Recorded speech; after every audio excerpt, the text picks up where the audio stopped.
Toshakhana case में नवाज शरीफ के warrant मुअत्तल, अल अज़ीज़िया और एवनफील्ड में भी गिरफ्तार न करने का हुक्म।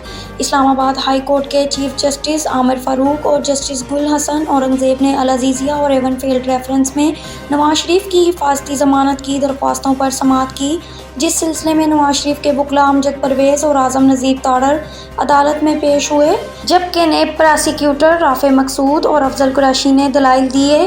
दौरान समाअत आज़म नज़ीर तारड़ ने कहा कि नवाज शरीफ ट्रायल कोर्ट में इश्तिहारी थे, इसमें वारंट मुअत्तल हो गए हैं। इस पर चीफ जस्टिस ने सवाल किया कि आपके पास वो ऑर्डर हैं? आज़म नज़ीर ने बताया कि ऑर्डर हो गया है, वकील बेहतसाब अदालत से आ रहे हैं। बाद अदालत ने एहतसाब अदालत के हुक्म को मद्देनज़र रखते हुए साबिक वज़ीर आज़म नवाज शरीफ को अल अज़ीज़िया और एवनफील्ड रेफरेंस में गिरफ्तार करने से रोक दिया और 24 अक्टूबर तक इनकी हिफाजती ज़मानत मंजूर कर ली।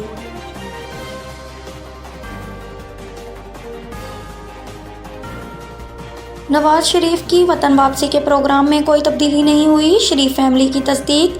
शरीफ फैमिली के ज़राए ने जियो न्यूज़ को तस्दीक की कि नवाज शरीफ के दुबई से पाकिस्तान पहुंचने के गुज़श्ता प्रोग्राम में अब तक कोई तब्दीली नहीं की गई है और मंसूबे के तहत दुबई के मुकामी वक्त के मुताबिक नवाज शरीफ सुबह पाकिस्तान के लिए रवाना होंगे। ज़राए ने बताया कि नवाज शरीफ के त्यारे को कानूनी ज़रूरियात के तहत पहले इस्लामाबाद उतरना होगा। वो इस्लामाबाद पहुँच मुख्तसर क़याम करेंगे, जिसके बाद लाहौर पहुँचेंगे। दूसरी जानिब नून लीग के रहनुमा आज़म नज़ीर तारड़ ने कहा कि नवाज शरीफ की वापसी के शेड्यूल में कोई तब्दीली नहीं की गई।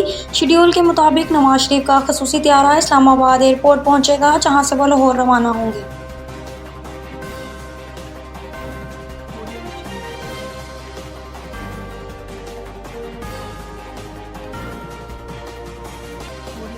चीफ सेलेक्टर इंतज़ाम पीसीबी से अलग होने का सोचने लगे, इख्तलाफात की वजह सामने आ गई।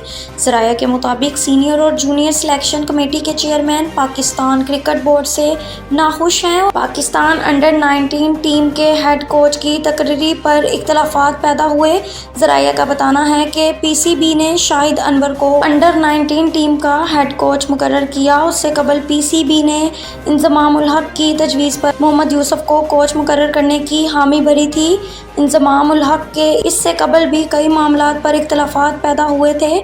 ज़राया के मुताबिक चीफ सिलेक्टर इंज़माम उल हक का चंद हफ्ते कबल ही 25 लाख रुपए माहाना पर 3 साला मुआहिदा हुआ। इंज़माम ने अपनी पसंद और शराइत के मुताबिक मुआहिदा किया था। चीफ सिलेक्टर के करीबी ज़राया के मुताबिक इंज़माम उल हक पीसीबी से अलग होने के बारे में सोच रहे हैं। मोहम्मद हफीज़ टेक्निकल कमेटी की राय को अहमियत ना दिए जाने पर अलग हो चुके हैं।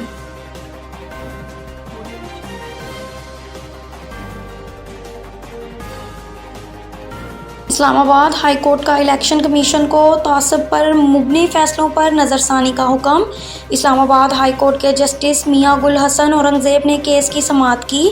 अदालत ने दरख्वास्त गुजार मेंबर CDA वसीम हयात बाजवा को दी गई सहूलियात वापस न लेने का हुक्म देते हुए दरख्वास्त गुजार को घर खाली करने से रोक दिया और कहा कि बादिल नज़र में दरख्वास्त गुजार को CDA ने इंतकाम का निशाना बनाया। इलेक्शन कमीशन को मौका दिया जा रहे कि इस नोटिफिकेशन में तरमीम की जाए। अदालत ने इलेक्शन कमीशन को तासब पर मुबनी फैसलों पर नज़रसानी करने की हिदायत करते हुए कहा कि चीफ इलेक्शन कमिश्नर को आगाह करें, जो नोटिफिकेशन जारी हो रहे हैं उन्हें देखें। दौरान समाअत अदालत ने ख्वाजा आसिफ केस का हवाला दिया और 1 हफ्ते के बाद फ़रीक़ीन से दलाइल तलब करते हुए कहा कि सबको सुना जाएगा। जस्टिस मियां गुल हसन औरंगज़ेब ने अदालत तलबी के बावजूद DG की अदम हाज़िरी पर इलेक्शन कमीशन हकाम पर बरहमी का इजहार किया, जिस पर वकील इलेक्शन कमीशन ने कहा कि DG साहब की बेटी की शादी है, इसलिए नहीं आए।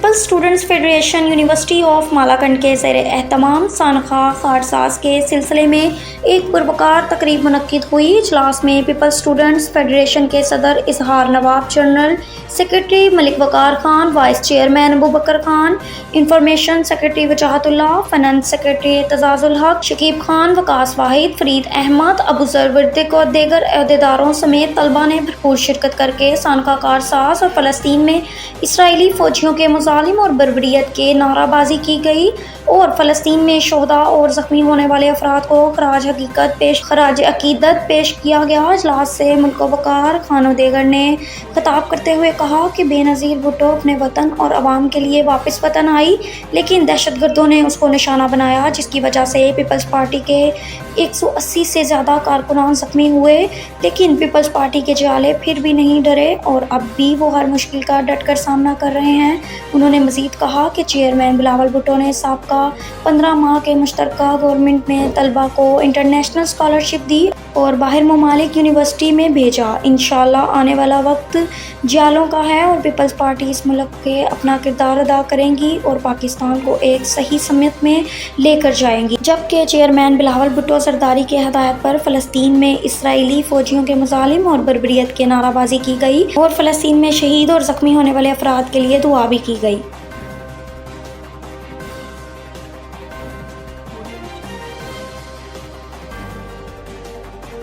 फ़लस्तीन में जारी मुजालिम के खिलाफ डिस्ट्रिक्ट बार मालाकंड के वकला एक मरतबा फिर सड़कों पर निकल आए।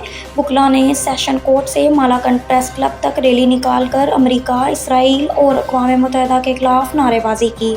शुरा ने हाथों में बैनर्स और प्ले कार्ड्स उठा रखे थे जिस पर इसराइल और अमरीका के खिलाफ नारे दर्ज थे। मुजाहिरीन से खिताब करते हुए डिस्ट्रिक्ट बार के साबिक सदर शाह रोम खान एडवोकेट ने कहा कि इसराइल पहले से अमरीका का बगल बच्चा था, जबकि अब अक़वाम मुत्तहिदा भी अमरीका और इसराइल के हाथों का खिलौना बन चुका है। मगरबी ममालिक की तरफ से इसराइल की खुलकर हमायत से मालूम हो रहा है कि यहूद और हनूद उम्मत मुसलमान के खिलाफ ने खुलकर ऐलान जंग कर दिया है, जिस पर OIC में शामिल इस्लामी ममालिक की खामोशी बाइस अफसोस और काबिल मज़म्मत है। उन्होंने कहा कि मौत एक दिन मुकर्रर है, इसलिए हुक्मरान इसराइल के खिलाफ जहाद का ऐलान करें ताकि मुसलमानों को शहादत का रुतबा हासिल होने का मौका मिल सके। उन्होंने यहूदियों की मसनूआत से मुकम्मल बायकाट का भी ऐलान किया।